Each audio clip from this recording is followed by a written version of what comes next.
Happy Friday, everybody. Today we are looking at some Intermountain, probably more vintage covered hoppers.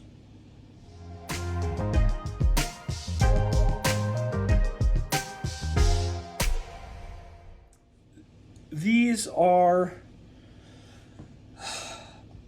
honestly the reason why I ended up purchasing these Intermountain covered hoppers.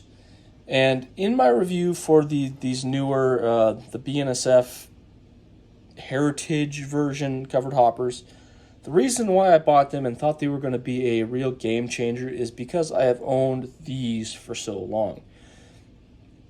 I will say, now that I have converted all of these over to running microtrains, just the standard wheel set, they have been rock solid, really awesome rail cars. The problem is they were substantially overpriced to have to make modifications to immediately to make them good usable cars. But the fact remains, I bought them and I maintained, I kept them. I didn't actually sell them off. So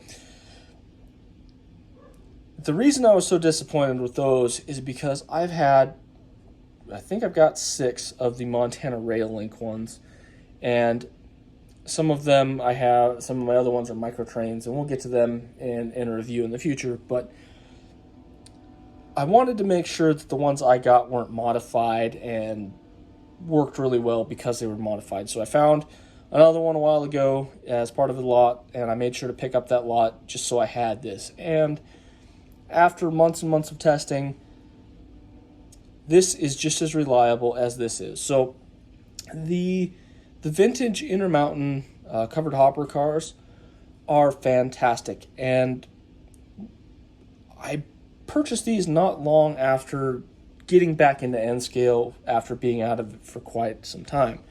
And frankly, they are some of the nicest detail budget cars you can buy.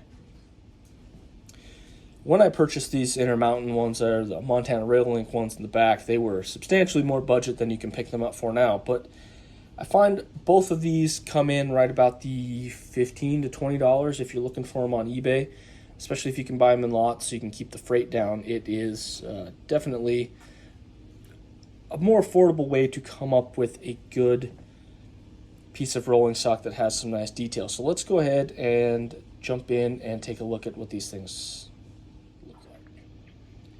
All right, we're up close and personal now. Again, please always excuse me for the dust on the layout. I run trains constantly. I don't have time to clean all the time. So this is the BNSF one, the more recent one. These all seem to come with just standard microtrains trucks, and that's fine by me. They work flawlessly. They're properly put together. The hoses are the right height, all that kind of stuff. As we zoom in here, there is a little bit of body defect here and there. Not that big of a deal. I'm guessing it was probably something that the previous owner got on there, because it looks like there's some scuffs, but really not that big of a deal for me. I might even try to weather this at some point, but the decals are nice and crisp. All the paint looks good. The little safety stickers and whatnot are all as they should be. But as we look at this, I want to pull back, and this is the thing that really drew me in when I first bought this, is the level of detail on the walkways is just immaculate. I don't know if this is brass or really good plastic, but man, do they do a good job getting those walkways nice. I have seen some of these, and I think they're actually microtrains that have the opening covers up top. These do not. They're all molded into the frame. But all of these that I've got are relatively heavy cars, and boy, are they smooth running on the layout. Microtrains wheel sets and couplers have a little bit of a lash in them. They tend to kind of wiggle as they run down the track. These suffer from that as well, unfortunately.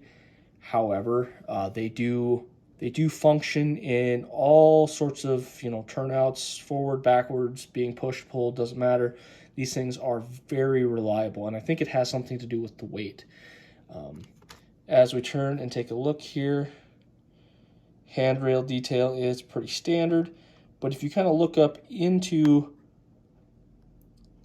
the frame there a little bit, you can see some of the brake canister stuff. Really nice added detail front and back. The hole down there is actually a hole on these. Very cool. Awesome job on these Intermountain. I wish you would remake more of these at some point because I love the way these look. Check out the Montana Rail Link. Like I said, I've got, I think, 6 of the Intermountain versions of these. I love all of them. They're excellent cars. They just have been rock solid, excellent parts of my layout for a long time now. That's the Montana Rail Link, and of course has the same just absolutely superb walkway up top.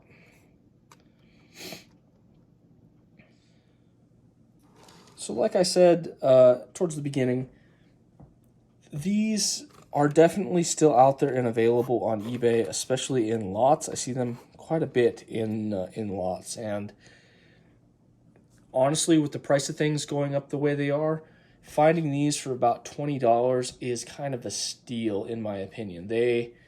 I would love to see them at that $15 price point, but unfortunately, unless you're buying them as part of a large lot, you're not going to get them for that kind of price. But compared to other cars at that price point, these just have an excellent look. They run great, and honestly, I can't recommend them more. So if you can find some of these old Intermountain covered hoppers, you absolutely should pick some up, and you won't be sad that you did. So anyway, thanks for stopping by, everybody. I had a bit of a short one today, kind of a recap after kind of a scathing review of these back here. Although, now that I've got Microtrains wheel sets on them, I am really enjoying them. And I have a bit of surprise when it comes to covered hoppers in the future.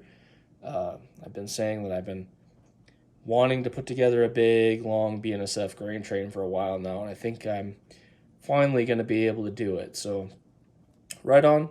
Thanks for stopping by, everybody. I will see you this Sunday for the review. Got some good things to say, so I will see you then. Have a good weekend. Bye now.